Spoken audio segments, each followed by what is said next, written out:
Hey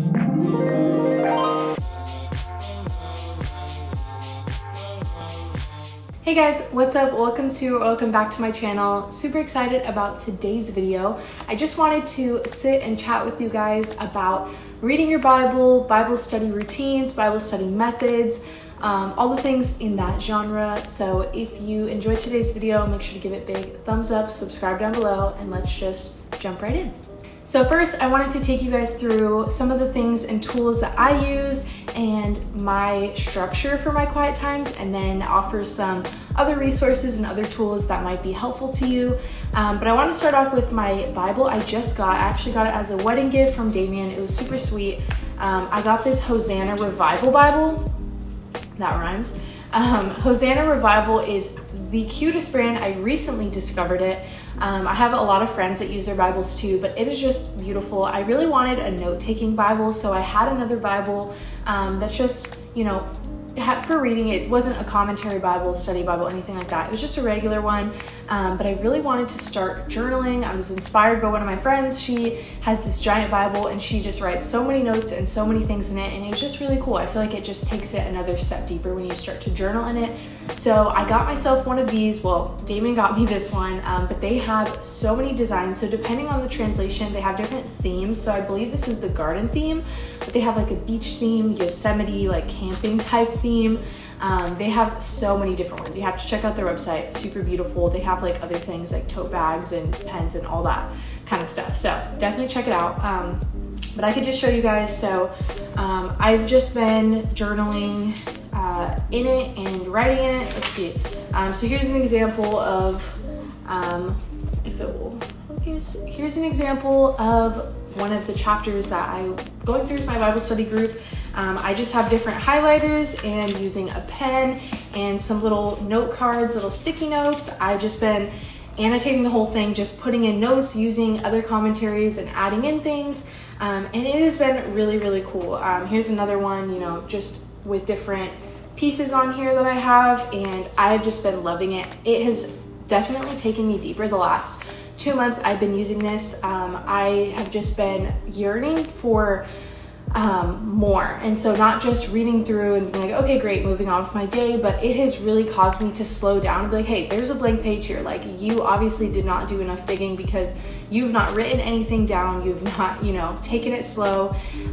So it's really caused me to kind of have more of a student posture and actually like note take. Like, I'm in a college class, but I'm really just reading and learning from the book and the Bible, and the Word of God. So it's been really awesome doing that. Something that I like to rotate in, I don't like to rely on it all the time, because first off, having a physical Bible is the way to go. Yes, you can have the YouVersion app on your phone, that's awesome, but a physical Bible is 100% must. Super important. There's just so much power in it, and Hebrews 12 says that it is sharper than any two-edged sword. It is a powerful thing to have a physical Bible, so definitely recommend that. You can totally use your phone, but another thing that I personally love, another brand, not sponsored, just gonna shout them out. Daily Grace Co. They write devotionals, and if you don't know what a devotional is, it's basically just someone, an author, took the Word of God, it's still the Word of God, and they wrote, a description, I guess you could say, of whatever you're reading. So this is a 1 Peter one. So basically every day it takes you through 2 to 3 verses, and the author writes explanations for the verses and then gives you questions to ponder on. What you don't want to do is dumb down the Word of God and act like you need something else to suffice for it, which is not the heart behind devotionals. It's to take you deeper and force you to really dig through, ask yourself questions, and just take it deeper. So this one I've been going through, I love Daily Grace Co. because for me, I've been a Christian a long time, and I really don't want basic questions that are like, what did you get from this? What is God showing you? I want things that will really make me question and go deeper. So I've used this one I'm going through right now, and then, this is heavy. I have these that I've done. So I have done 1, 2, 3, 4, 5, 6, 7 altogether devotionals of theirs. My favorite one is this one. I highly recommend it. The Attributes of God. I really love this one. It really opened my eyes to different characteristics of God that I didn't know before. So, sorry, that's so heavy. I love that one. But yeah, so when you're going through these devotionals, they really force you to slow down, question, ask things, go deeper. I also love doing it alongside of my Bible. So right now I'm going through this 1 Peter one as I write things in my Bible that I'm learning from here and kind of use them side by side. I also love, if you're a girly who just likes things like me that are like super girly, highlighters are awesome. I love, just making things pretty and using the gifts that God has given me, with writing things and color coordination and all that, and just putting it into the Word of God and really, spending time, not rushing it. I think that's a really big thing when it comes to reading the Bible, is not, rushing through your time with Him, but really slowing down and saying, okay, what would you like to show me? It's important before you read your Bible to sit and pray and ask God, what would you like to show me today? What about you can I learn? It's not always about opening the Bible and saying, okay, God, show me what you want me to do, or making it like, where am I in this Bible story, But it's really slowing down and saying, God, where are you in this? Where are you working? How can I be more like you? How can I, seek after you? And making it about God and not all about what can I gain and what can I get and how can I find myself in this, but really putting it back on God and saying, what characteristics of God do I see here? Where do I see Him moving? Where do I see Him, on the move in these people's lives in the Bible, like in Moses' life? What is God doing? And it's really cool to have that perspective. So yeah, those are two of my favorite things. I also love to prayer journal. I think I really wouldn't categorize myself as a super distracted person, but for some reason when I try to pray, I just get so distracted. I start thinking about other things. I think I'm just a very busy person and have a lot of schedules and things put in plan that I'm like thinking about work the next day and like, what can I think about right now? And it's just so much better for me personally to journal my prayers.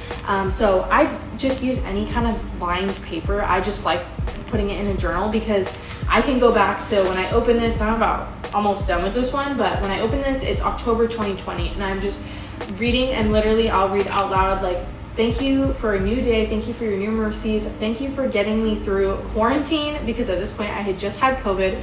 And I just want to pray that you help Damien find a job. And it's super cool to go and look at my prayers to see, wow, in October of 2020, I was praying that Damien would find a job. And 3 years later, he is working in a great job that he's had for the last 3 years, and he's just thriving. And so I think it's really cool to be able to see God's goodness throughout your life through prayer journals. It's just a personal thing of mine. I feel like it's not a super popular thing that a lot of people talk about or tell you to do, but I personally like it. Otherwise, I love going on prayer walks, doing different things like that. When I'm driving in my car, I like to pray because I feel like when I pray out loud, I'm less distracted than when I'm just like quietly in my head.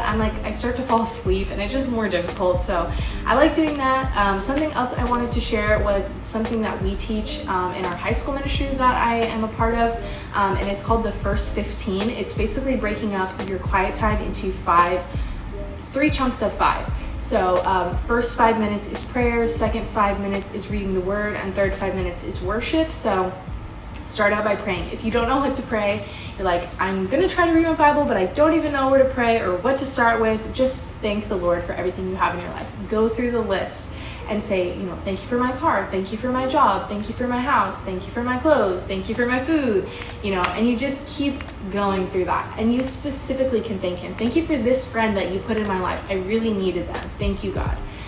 Just different things like that. You can start by praying for other people as well. If you wanted to lift up, my friend is sick. Can I just stop, take the time, and pray over them? So yeah, there's first 5 minutes of prayer, and then second 5 minutes is the word. If you're not sure where to start, you're like, okay, I'm going to get a note-taking Bible, I'm going to get some highlighters, I'm going to start reading, but you don't know where to start. I would suggest starting in one of the Gospels, Matthew, Mark, Luke, or John. Matthew's my favorite. I just think it's the most descriptive and the most detailed, which I like, to get a lot of context and fully understand what's happening without bouncing to the next thing. Like Mark is a lot shorter. It's about half the length, and so I think it's nice to just look through all the details and understand, because the Gospels are basically sharing what Jesus's life was like, And so there's 4 gospel accounts, 4 different men that lived and walked and breathed with Jesus, that wrote down all the things that he did, all of his teachings. And it's really cool to go through, especially if you're a new believer, or if you just don't know what to read and you just want to go back through and remind yourself of your first love, Jesus, and remind yourself that he died on the cross for your sins and that he loves you and cares for you. So that's a great place to start.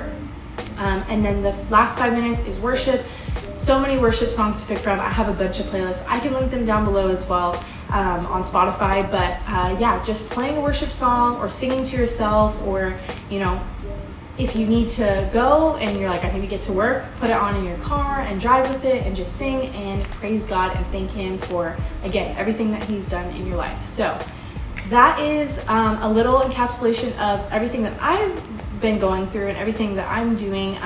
So again, I really recommend highly having a physical Bible, but you can also read the Bible on the YouVersion app. And like I was sharing with Daily Grace Co., they have devotionals on the Bible app that you can go through. You can type in any topic for anything that you might be going through. You know, going through breakup, search breakup, and you will find a devotional on it. They have literally everything. So you can stay connected through the YouVersion app to God's Word if that's something that works best for you. There are so many methods.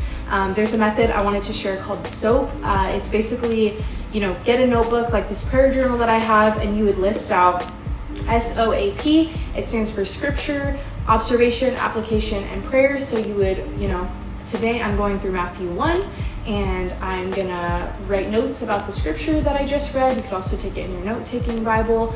And then my observations about it, you know, I'm reading through the genealogy of Christ, and I noticed that, you know, David is in the line of Jesus, super interesting. And then you go through the application, you're saying, you know what, I see God moving in all of these different generations, and I see him moving in my life. He's doing this.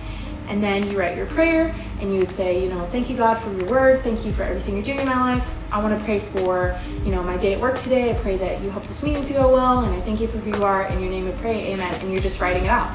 And it's a really cool way to have a structure to your quiet time. It's something to look forward to. You know, it helps you to start to see the Bible with observation and be like, oh, I didn't realize that, you know, Jesus was doing this at this time on purpose, because this land at this time was going through this, you know. And so it's really helpful also to have a study Bible. I don't have it with me, it's in my room, but my ESV study Bible is something I also really treasure. It basically gives you the Bible, and then at the bottom is commentary explaining it. You can also download the app Enduring Word. I know I'm shouting out so many random things. I'll try to put them on the screen, but Enduring Word is a free commentary. You can download the app. It's also a website, and you can type in anything, Matthew 1, and it will give you a whole commentary on it. And it's great. It's super easy to understand. They have quotes in there. It's awesome. So I highly recommend that. But yeah, so for this video, I'm going to close it there. If you have any questions about the Bible, reading the Bible, anything of that nature, you want to look for more tools, or you're wondering like, hey, is this a good translation? I'm not sure. And you just want someone to ask and you're not sure who, I would love to help answer those questions as best as I can. So if you want to follow me on Instagram, it's adelyn.beltran. You can follow me there and DM me. I try to get back to every DM that you guys send. It's super sweet. Love to pray for you guys as well if you send in prayer requests, and just chat with you. It's always something I look forward to seeing when I get those DMs. It's awesome. So thank you guys so much for watching this video. I hope you enjoyed it. If you did, give it a thumbs up, subscribe down below, and I will see you guys in my next one. Bye guys.